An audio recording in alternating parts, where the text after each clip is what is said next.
I took a rough guesstimate on the data. I'm using Norma match grade 130 grains, and I don't think I have any data for those right now, so I'm kind of winging it, so to speak.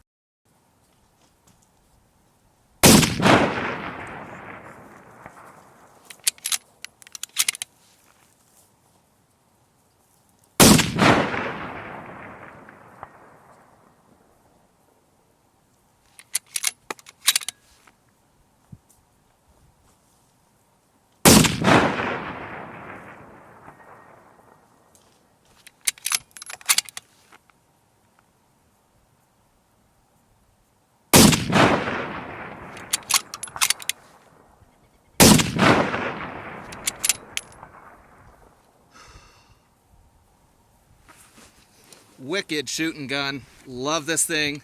The Tikka is an amazing rifle. Absolutely awesome shooting gun. This Tikka has been just gorgeous since the beginning. I've been super stoked on this rifle. For 950 bucks, you cannot go wrong with a rifle that shoots sub-quarter MOA. This thing is a bug hole shooter. The MDT chassis has been just freaking excellent.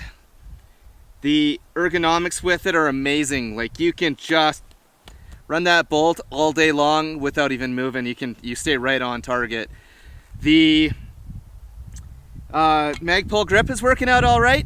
You know, I know some guys like the vertical ones, but most of my stuff is something like this, so I'm sticking with what I know. Not to say I couldn't shoot the other way, but you know, I'd like to stay the same on platforms as much as possible. We're running the Knife Force ATAC-R scope that we were running last year when we took this thing out to a mile. We could actually go out to 1,700 and change meters right here, but I'm not sure if you guys are gonna see it. I'm gonna try, but no promises. We are shooting 130 grain Norma match grade ammo. I didn't have any data for it, so I took a guess. I knew it was gonna be somewhere around 3.3, 3.5, 3.6 kind of thing, and yeah, it was. I'm close enough that it's on. Yeah, a little rusty. My wind call there was bad, and so I came in on the left side of the plate there, which kind of pissed me off, especially at such a short distance. So, I mean, you can see the smoke pushed off to the left. I'm hoping we get some good trace and stuff like that, because we're shooting into the sun, which is another thing. If you guys are trying to pick up trace, shooting into the sun is actually easier a lot of times, because you'll get the glint of the bullet and you'll get a reflection off of the compressed air. So that's a free tip. The Knife Force scope has been awesome. I did have to bed this base onto it, which I've never had to do with any Remington that I've owned, but I think because of the flat top and the single lug, that's a necessity with these. I just used green Loctite, and that did the trick. Some of it actually dribbled down, and it ended up bedding the action as well too, which worked out really well. And you guys can probably hear my kids in the background. They're way off, running around in the boulder field here. Absolutely awesome place to shoot. I've been down here like 4 days this week just having a hoot. Super fun area. Loving eastern Idaho. And I wish I could bring all my Canadian friends down here to try this place out. And at some point, yeah, I'll be bringing a few of you down here to come down and try some of the gas guns and stuff like that. We've got a Lewis Machine and Tool AR-10 type platform. I think it's the LMT 129 or I don't know, something like that. It's a designated marksman's rifle. We got it coming with a 20-inch barrel and 6.5 barrel, and we also have a 224 Valkyrie from Lewis Machine and Tool coming as well. That's with a 20-inch barrel as well. Both are phenomenal guns. That little AR-15, I mean, we pushed that 3/4 of a mile already, and it's been just phenomenal. We already pushed this thing out to, last year we were working out around 2,400, but like I said, the mysteries we've had with this thing have been fun, and we've had such crap weather over this winter, it's been insane. And now that we have this bedded, like I said, that's done the trick, and this thing's shooting really well. I added about a 1/4 inch of foam that I got from the craft store. I glued it onto here, so I've got a nice padded cheek rest which I like. I think that's a lot more comfortable to shoot with. And I think it sticks to your face a little bit, which allows you to stay on the scope a little bit more. Amazingly soft shooting gun. So I'll start at the front and tell you what it's set up with. We've got a Terminator TT brake. We've got an Evolution bipod. We're using their steel feet. And we've got them dug into the rocks here. We've got some kind of pretty decent little rail. It's got a sling mount as well, a quick detach. And then we've got a US Optics level. That's the fold out level with a removable cap. Where the cap threads on, I think they machined it a little too tight, and it's actually like you could pull it apart like a slinky. So I got to get that replaced at some point. We're using Nightforce Unimount mounts for this scope and another one, but we're going to Warn Unimounts and or Unimount style scope ring bases, or scope ring single piece units with 20 MOA. And we're going to be using those for our gas guns as well. And that'll give us a pretty decent range with those rifles. I think we'll easily be able to go past a mile. And yeah, super excited. I wish money was no object. So I'm the one sponsoring these videos, you know, and I want to show you guys what's working.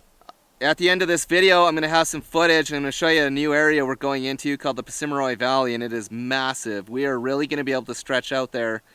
And I mean, this valley goes from 6 to 10 miles across at least, and it's huge, it's flat, it's gorgeous. Check out the footage, you're gonna drool. As a long-range shooter, you're just gonna absolutely drool. Coming up, we've got the Crosstech holster, we've got the RPR-22, which I'm already working on the review for, and I'm gonna finish that up tonight and have those both out to you. We've got our nice Condor 3-day assault pack, which has been working really good. And we'll probably do a long-term review on that as well too. And yeah, I think tonight we'll pretty much maybe not really do a review on the RPR-22 so much as just do a shoot and share and show you how it's doing and give you our initial insights with it. We do have one issue with it that I'll discuss with you.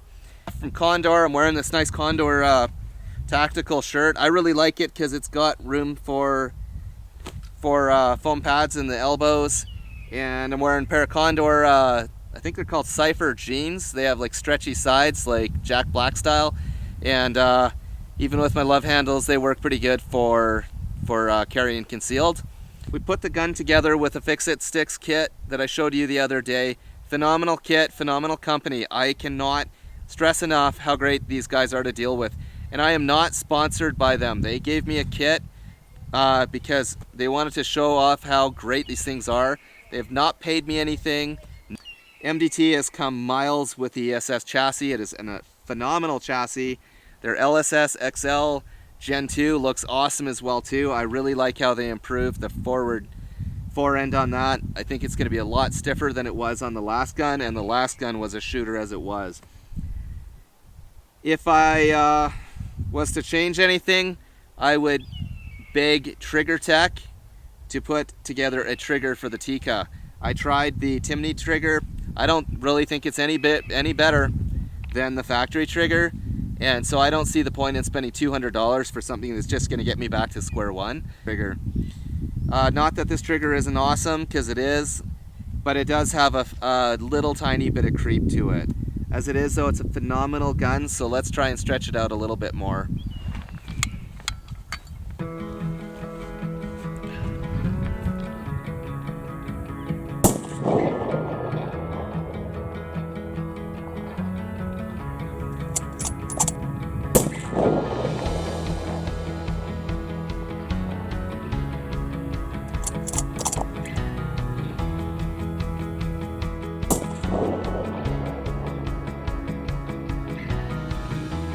Aha! Right on top of that, 1,920 meters.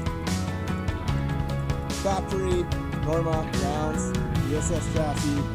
This thing is sweet.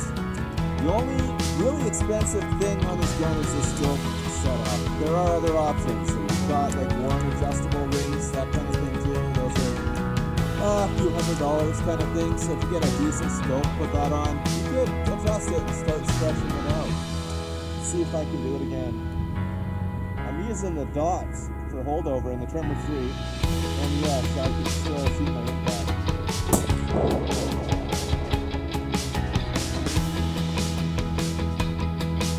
Oh, you got this good right into the book.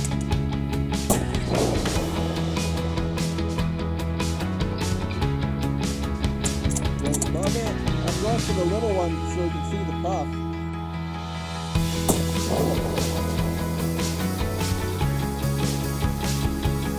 Right in front of it.